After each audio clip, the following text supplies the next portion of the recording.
सरकार के कृषि कानून के खिलाफ पंजाब और हरियाणा से आए हजारों किसानों का पिछले कई दिनों से आंदोलन जारी है। केंद्र सरकार के कृषि कानून के खिलाफ पंजाब और हरियाणा से आए हजारों किसानों का पिछले कई दिनों से आंदोलन जारी है। दिल्ली की सीमा पर हजारों किसान पिछले कई दिनों से डटे हुए हैं। किसानों के समर्थन में पंजाब के पूर्व मुख्यमंत्री प्रकाश सिंह बादल ने अपना पद्म विभूषण सम्मान लौटाकर कृषि कानूनों के प्रति विरोध दर्ज किया है। उनके अलावा अकाली दल के नेता रहे सुखदेव सिंह ढींढसा ने भी अपना पद्म विभूषण सम्मान लौटाने की बात कही है। बता दें कि प्रकाश सिंह बादल को 2015 में पद्म विभूषण से सम्मानित किया गया था। बादल ने राष्ट्रपति कोविंद को पत्र लिखते हुए कृषि कानून का विरोध किया, किसानों पर एक्शन की निंदा की और इसी के साथ सम्मान वापस दिया।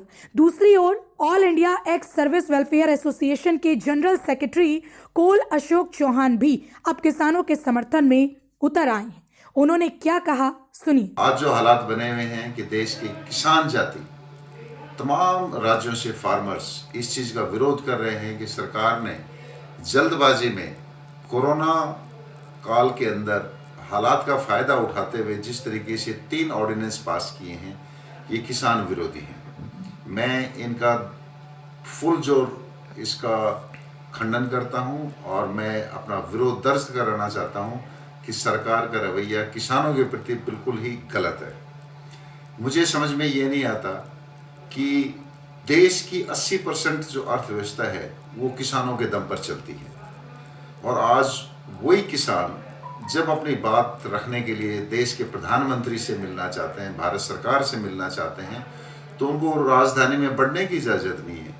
हरियाणा सरकार का जो रवैया रहा है, जगह जगह रोड ब्लॉक लगा देना, जगह जगह सड़कों के ऊपर, हाईवेज के ऊपर खड्डे खोद देना, किसानों को टीयर गैस मारना, किसानों के ऊपर वाटर कैनन्स का इस्तेमाल करना, क्या यही प्रजातंत्र है? क्या हम कह सकते हैं कि इस देश में जनता को अपनी बात कहने का अधिकार है? बिल्कुल नहीं है। मैं आज दावे से कह सकता हूं कि आज जो सरकार का जो रुझान है जनता के प्रति, वो बहुत ही एक डरावना रुझान है। हर आदमी डरा हुआ है। जंतर मंतर के ऊपर देश के सभी लोग अपना विरोध दर्ज कराने के लिए आते थे, जो मौजूदा मोदी सरकार ने वो बंद कर दिया गया है। आज के किसान पूरा जोर लगा रहे हैं कि हम जंतर मंतर के ऊपर जाकर भारत सरकार को अपनी बात कहें, मगर भारत सरकार फिर उनके साथ चाल चल रही है।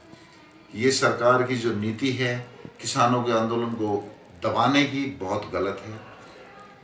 खबरों में ये भी आ रहा है कि जगह जगह सरकार ने अपने नुमाइंदे एजेंट्स भेजकर वहाँ पर दंगे फसाद भी करवा रही है ताकि किसानों की बदनामी हो। सरकार कल ये भी कह रही थी कि ये किसी विदेशी ताकत का हाथ है। क्या भारत का किसान किसी विदेशी ताकत से मिल सकता है? ये बिल्कुल सरासर गलत है और मैं इसका पूरा विरोध करता हूँ, इसका खंडन करता हूँ। जितने भी किसान आज दिल्ली में इकट्ठे हुए हैं, ये सब अपने किसान यूनियंस के माध्यम से आए हुए। मैं बताना चाहता हूँ, किसी राजनीतिक पार्टी का कोई हाथ नहीं है। ये सिर्फ सरकार का अपना एक तरीका है कि आंदोलन को ख़त्म किया जाए ताकि सरकार के ऊपर दबाव कम हो जाए। बहुत ही गलत रवैया चल रहा है। मैं देश के हर आदमी से अपील करूंगा कि आप अपने किसानों का, अपने भूमि पुत्रों का दिल से साथ दें और उन्हें दिल से समर्थन दें और सरकार से अपील करें सभी मिलकर कि आप किसानों के हक की बात कीजिए।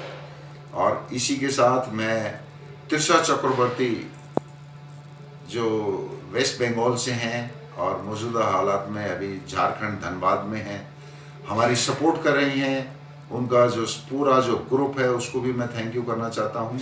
और मैं उम्मीद करता हूं कि भारत सरकार जल्दी ही हमारे किसानों की हित की बात करेगी। थैंक यू एंड जय हिंद।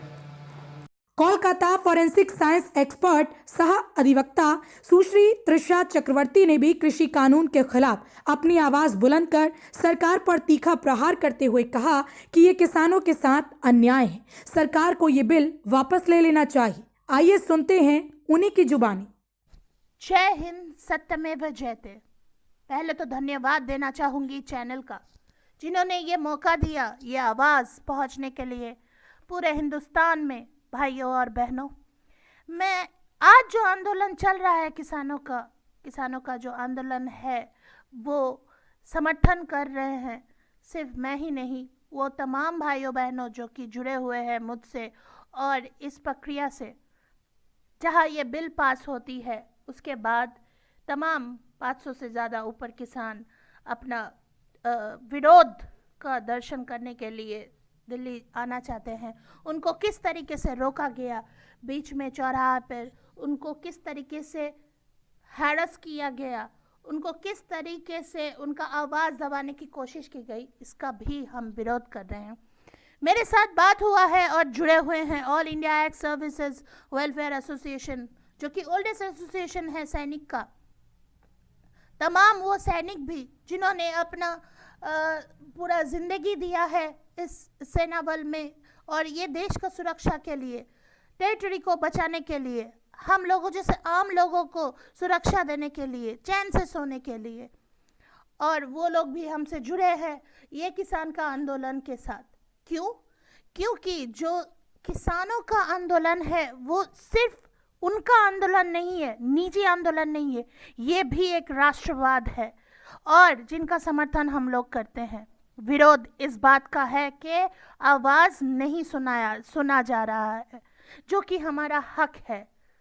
संविधान ने ये हक दिया है और जिस तरीके से उनको रोका गया ये असंवैधानिक है, अनकॉन्स्टिट्यूशनल है। ऐसे कोई किसी को नहीं रोक सकता।